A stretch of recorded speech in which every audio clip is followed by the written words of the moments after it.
Gold trusted gold buyers మీరు తాకట్టు పెట్టిన బంగారాన్ని విడిపించి ఈ రోజు ఉన్న మార్కెట్ ధరకు కొనబడను.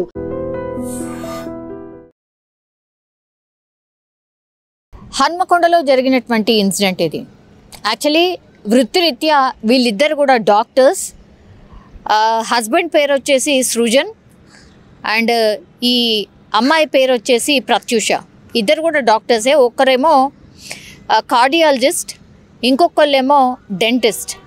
ఇప్పుడు వీళ్ళిద్దరి మధ్య మనస్పర్ధలో ఇంకో రీజనా అంటే సింపుల్. ఈ మధ్య కాలంలో కపుల్స్ వృత్తిరీత్యా అంటే డాక్టర్స్ కాకుండా వేరే వేరే వృత్తిలో ఉంటేనేమో జనరల్లీ ప్రాబ్లంలు వస్తూ ఉంటాయి డాక్టర్ వృత్తిలో ఉన్న వాళ్ళకి. కానీ వీళ్ళిద్దరు డాక్టర్స్ అయినప్పటికీ కూడా ఒక ఇన్ఫ్లుయెన్సర్ చేసినటువంటి ఇంటర్వ్యూతోని వాళ్ళిద్దరి మధ్య మనస్పర్ధలు స్టార్ట్ అయ్యాయి. యాక్చువల్లీ వరంగల్కి సంబంధించిన ఇన్సిడెంట్ కాబట్టి వరంగల్లో ఒక ప్రైవేట్ హాస్పిటల్ కొత్తగా ప్రారంభమైంది. మనకు తెలుసు సోషల్ మీడియా ప్లాట్ఫామ్లో అది ఎంత పెద్ద బ్రాండెడ్కి సంబంధించిన హాస్పిటల్ అయినా ఇంకేదైనా ఈ ఇన్ఫ్లుయెన్సర్స్తోని ప్రమోషన్ చేయించుకోవడం వెరీ వెరీ కామన్. అందులో భాగంగానే ఇప్పుడు ఈ డాక్టర్ సృజన్ అట్లనే ఒక అంటే ఓనర్ ఆఫ్ ఒక హాస్పిటల్. సో దాన్ని ప్రమోషన్ వైజ్గా ఒక ఇన్ఫ్లుయెన్సర్ని మాట్లాడిండ్రు. ఆమె పేరు వచ్చేసి శృతి. ఆమెతోని కొన్ని రోజుల క్రితం ఈ హాస్పిటల్కి సంబంధించిన ప్రమోషన్ వీడియో చేసిండు.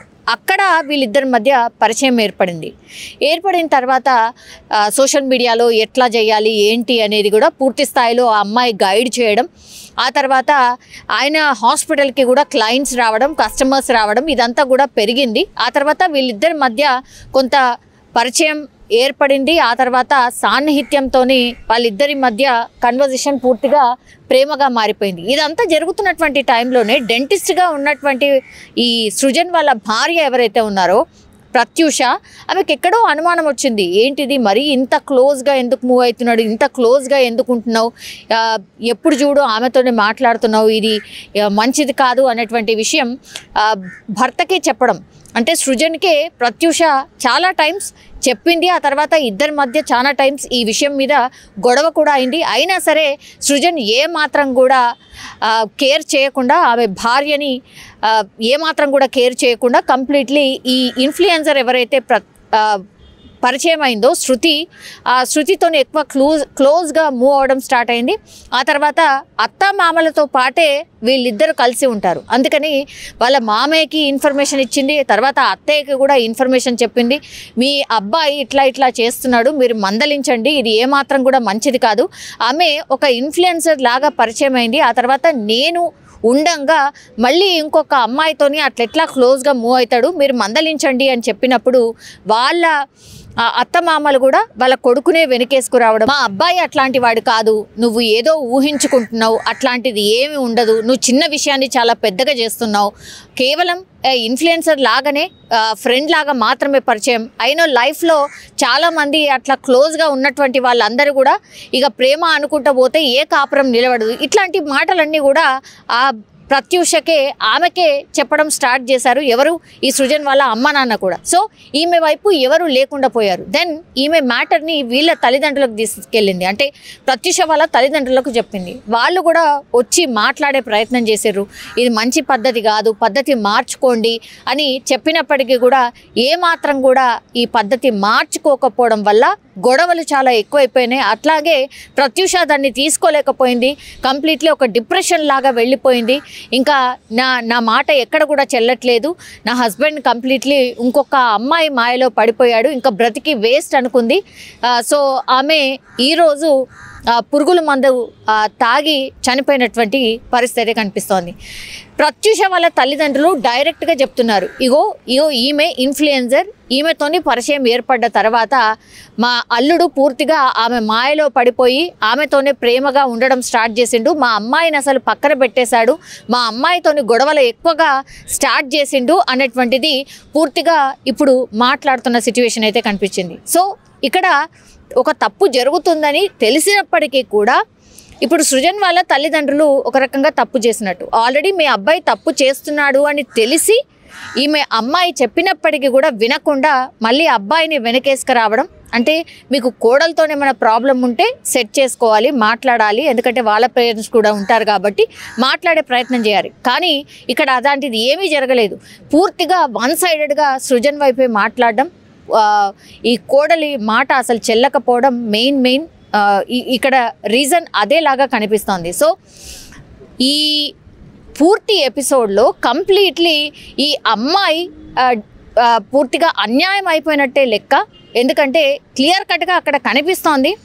ఇప్పుడు సృజన్ అయితే ఆల్రెడీ పోలీస్ కస్టడీలో ఉన్నాడు.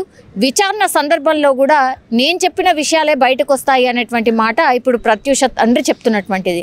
సో ఇదంతా జరుగుతుందని చెప్పినప్పటికీ కూడా వాళ్ళు కనీసం రెస్పాండ్ కాలేదు. మా అమ్మాయి ఏదో తప్పుగా ఆలోచిస్తుందని ప్రొజెక్ట్ చేసిండ్రు. తీరా చూస్తే మా అమ్మాయి ప్రాణం కూడా పోయింది. వీళ్ళని కఠినంగా శిక్షించాల్సిందే.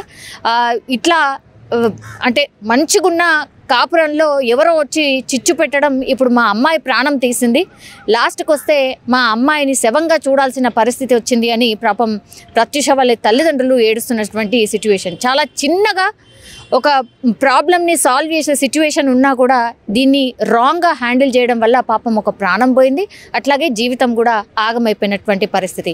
ఇప్పుడు సృజన్ మీద ఎలిగేషన్స్ ఏవైతే చేస్తుందో ప్రత్యూష అందుకే చనిపోయింది. అట్లాగే ప్రత్యూష వాళ్ళ తల్లిదండ్రులు చెప్తున్న మాట ప్రకారం ఇప్పుడు సృజన్ ఈ ఇన్ఫ్లుయెన్సర్ మాయలో పడి ఇదంతా జరిగింది అన్నటువంటి మాట చెప్తున్నారు. ఇప్పుడు సృజన్ని విచారించిన ఆ తర్వాత ఆయన ఫోన్ కన్వర్జేషన్స్ చూసిన ఇప్పుడు శృతి అనే ఇన్ఫ్లుయెన్సర్ని కూడా పోలీసులు విచారణ నిమిత్తం పిలిచినప్పుడు ఇద్దరిని కూర్చోబెట్టి క్రాస్ చెక్ చేసినప్పుడు అసలు ఏం జరిగింది అనే విషయం అయితే తెలిసే అవకాశం కనిపిస్తోంది. ఒకవేళ ఇందులో నిజంగానే ప్రత్యూష ఆరోపిస్తున్నట్టుగా వీళ్ళిద్దరి మధ్య ఏమైనా ఉంటే మాత్రం ఇప్పుడు కఠినంగా శిక్షలు అయితే పడే అవకాశం అయితే కనిపిస్తోంది. కానీ పాపం పోరాని ప్రాణం అయితే పోయిన పరిస్థితి. ముఖ్యంగా ఎప్పుడైతే మెడికవర్ హాస్పిటల్ ఓపెన్ అయిందో దాంట్లో కన్సల్టెంట్గా చేరిందో ఆ కన్సల్టెంట్గా చేరడం లోపల ఆ ఓపెనింగ్కు వచ్చినటువంటి ఒక భానువతు శృతి ఎలియాస్ గుట్టబొమ్మ అని చెప్పి ఇన్స్టాగ్రామ్లో ఉన్నటువంటి అమ్మాయి ఏదైతే ఉన్నదో అక్కడ ఇంటర్వ్యూ చేయడం తోటి మొదలైన వీళ్ళ ప్రవర్తన, వీళ్ళ ఒక అఫైర్ మొదలయ్యి ఇక పిల్లలను నా కూతురును చిత్రహింసల పాలు చేసుకుంటూ అసలు ఏమాత్రం పట్టించుకోకుండా తిరుగుతూ ఉంటే నా బిడ్డ ఫస్ట్ వాళ్ళ అత్తకు మామకే చెప్పుకోవడం జరిగింది. చెప్పుకుంటే వాళ్ళు అసలు నా కొడుకు ఇలాంటి స్నేహాలు ఇలాంటి స్నేహితులు ఎంతోమంది ఉంటారు, వాళ్ళని నువ్వు పట్టించుకోవాల్సిన అవసరం లేదు, నా కొడుకు మొగోడు కాబట్టి నువ్వు ఏం చేయొద్దు అని చెప్పి బూతులు తిట్టి ఆమెనే కుట్టడం జరిగింది. అట్లాంటి సందర్భం లోపల నా బిడ్డ మాకు చెప్పుకోవడానికి వెనుక ముందు ఆడి నేను ఒక పేషెంట్ అని చెప్పి చెప్పుకోవడానికి వెనుక ముందు ఆడడం జరిగింది. ముఖ్యంగా వాడు ఆ అమ్మాయిని ఏదైతే ఈ శృతి అని ఉన్నదో ఆ అమ్మాయిని పెళ్లి చేసుకోవాలని ఒక దురుద్దేశంతో నీకు డైవర్స్ ఇస్తాను, ఎక్కువ తక్కువ అవార్డు చేస్తే నిన్ను వదిలేస్తా చేస్తా అని ఇట్లా బెదిరించుకుంటూ వచ్చేసి నిన్న అంతకుముందు కూడా చాలా సందర్భాల్లో కొట్టడము చేయడము, విమర్శిస్తే నువ్వు అడిగితే చేస్తే నిన్ను ఏదంటే చేస్తా అని చెప్పి బెదిరించడం ఇట్లా జరిగింది. వాళ్ళ ఆ తల్లిదండ్రులు చేసిండు, వీడు చేసిండు, ఆఖరికి ఈ శృతి అనే అమ్మాయి కూడా బెదిరించడం జరిగింది. నువ్వు ఎవరు చెప్పుకుంటావో చెప్పుకో, నువ్వు ఏం చేసుకుంటావో చేసుకో, నిన్ను విడదీయాలంటే ఒక 10 నిమిషాలు నిమిషం పట్టదని చెప్పి చెప్పుకుంటూ చేస్తే నా బిడ్డ అంతా మనసులో పెట్టుకొని ఆ రందితోటి కుమిలిపోయి చెప్పుకోలేక అది నిన్నటిది కూడా మాకు ఇప్పటికీ మిస్టరీయే. ఎందుకు అనంటే అసలు బయట నుండి లాక్ వస్తుంది, లోపలికి పోయి హ్యాంగింగ్ చేసుకున్నది అని చెప్పి చెప్తున్నారు. ఆ హ్యాంగింగ్ చేసుకున్న దగ్గర బాడీని ఉంచలేదు వాడు. ఆ బాడీని తీసుకొని గవర్నమెంట్ హాస్పిటల్కు తీసుకురాకుండా ఎన్ఎస్ఆర్ అపోలో హాస్పిటల్కు తీసుకుపోయి అందులో అడ్మిట్ చేసిండు. అది యాక్చువల్గా బ్రాడ్ డెడ్ కేసు అని వాళ్ళు ఇవ్వడం జరిగింది. కాబట్టి మేము కోరుకునేది ఒకటి ఏంటి అంటే ఇట్లాంటి ఈ డాక్టర్ అయిన వృత్తికే వీడు కలంకం తెచ్చినటువంటి అనర్హుడు వీడు. దీనికి ఉన్న డాక్టర్ డిగ్రీని రద్దు చేయాలి. ముఖ్యంగా సృజన్ను వాళ్ళ తల్లిదండ్రులను కఠినంగా శిక్షించాలని చెప్పి మాత్రం మేము కోరుకుంటాం. నిజంగా ప్రస్తుతం ఉన్నటువంటి సమాజం దేనికి ప్రయారిటీ ఇస్తుంది? ఆర్థిక సంబంధాల చుట్టూ మాత్రమే తిరుగుతుంది. మళ్ళీ ఎన్నికలంగానే చాలా విరక్తి కలుగుతాం. మంచి అనిపిస్తుంది కదా, లేడీస్ కూడా ఛాలెంజింగ్ జాబ్స్ చేసినప్పుడు చాలా బాగుంటది. ట్రాఫిక్ అసిస్టెంట్స్ గా నియమించిన ట్రాన్స్జెండర్స్ అందరితో సాల్యూట్ చేయించుకుంటున్నారు. ఫుడ్ డెలివరీ ఇవ్వటానికి వెళ్ళినటువంటి డెలివరీ బాయ్ అనిల్ పై కళ్ళ ముందు పెళ్ళండి